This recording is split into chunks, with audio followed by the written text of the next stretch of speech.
Kisah epik Hannibal Barca, musuh abadi Roma. Bayangkan sebuah dunia 2000 tahun yang lalu.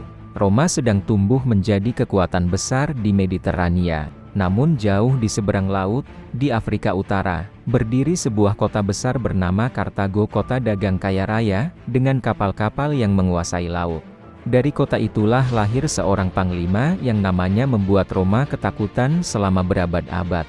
Dialah Hannibal Barca. Awal kehidupan Hannibal lahir pada tahun 247 sebelum Masehi, di masa ketika Kartago baru saja kalah dalam Perang Punisia pertama melawan Roma. Kekalahan itu meninggalkan luka yang dalam bagi rakyat Kartago. Ayahnya, Hamilcar Barca, seorang jenderal besar, tidak ingin putranya melupakan dendam ini. Konon, ketika Hannibal masih kecil, ia diajak ayahnya berkorban di kuil. Di sana, ia diminta bersumpah di hadapan para dewa, tidak akan pernah ada persahabatan dengan Roma. Sumpah itu melekat di hati Hannibal seumur hidupnya. Menjadi panglima setelah kematian ayahnya, Hannibal bertumbuh di medan perang. Ia belajar seni strategi, politik, dan diplomasi. Pada usia 26 tahun, ia sudah menjadi panglima tertinggi pasukan Kartago di Spanyol. Namun Hannibal bukanlah panglima biasa. Ia memiliki keberanian, kecerdikan, dan tekad baja. Dan yang paling penting, ia punya mimpi besar. Mimpi untuk menghancurkan Roma.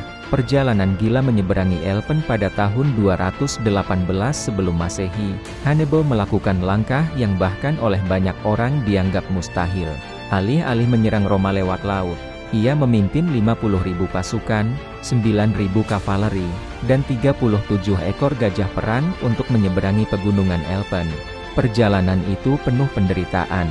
Badai salju menggulung pasukan, tebing curam menelan kereta dan hewan. Suku-suku lokal menyerang dari pegunungan. Ribuan tentaranya gugur.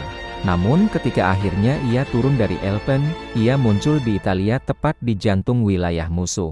Roma terkejut, dunia terkejut, dan disitulah legenda Hannibal dimulai. Kemenangan demi kemenangan setelah tiba di Italia, Hannibal menunjukkan kejeniusannya. Pertempuran Trebia 218 sebelum Masehi. Ia memancing pasukan Roma menyeberangi sungai yang dingin, lalu menghancurkan mereka dengan pasukan tersembunyi. Pertempuran Danau Trasimen 217 sebelum Masehi, dengan memanfaatkan kabut pagi, ia menjebak dan menghancurkan pasukan Konsul Flaminius. Pertempuran Keni 216 sebelum Masehi, inilah mahakarya Hannibal. Dengan pasukan yang lebih kecil, ia mengepung tentara Roma dari semua sisi. Dalam satu hari, sekitar 70.000 tentara Roma gugur. Roma benar-benar gemetar. Nama Hannibal menjadi momok menakutkan. Orang-orang Romawi bahkan berkata, Hannibal ada di gerbang. Meski ia belum benar-benar menyerang kota Roma, mengapa Roma tidak hancur? Meski selalu menang, Hannibal menghadapi masalah besar.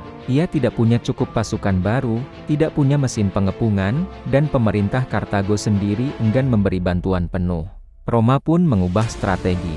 Di bawah pimpinan Fabius Maximus, mereka memilih menghindari pertempuran langsung, melemahkan Hannibal sedikit demi sedikit.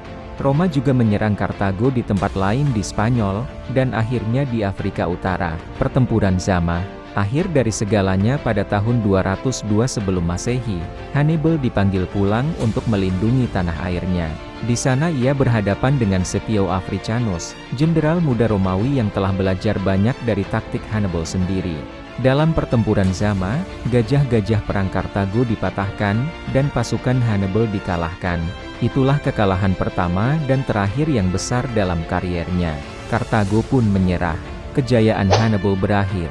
Tahun-tahun terakhir meski kalah, Hannibal tetap menjadi ancaman. Ia melarikan diri dari Kartago dan berkelana ke kerajaan-kerajaan lain, membantu raja-raja timur melawan Roma. Namun, bayang-bayang Romawi terus mengejarnya. Akhirnya, pada 183 sebelum Masehi, ketika pasukan Romawi hampir menangkapnya di Bithynia, Turki modern, Hannibal memilih mengakhiri hidupnya dengan meminum racun. Ia wafat dengan tetap setia pada sumpah masa kecilnya. Tidak pernah tunduk pada Roma. Warisan Hannibal Barca dikenang sebagai salah satu panglima terbesar dalam sejarah dunia.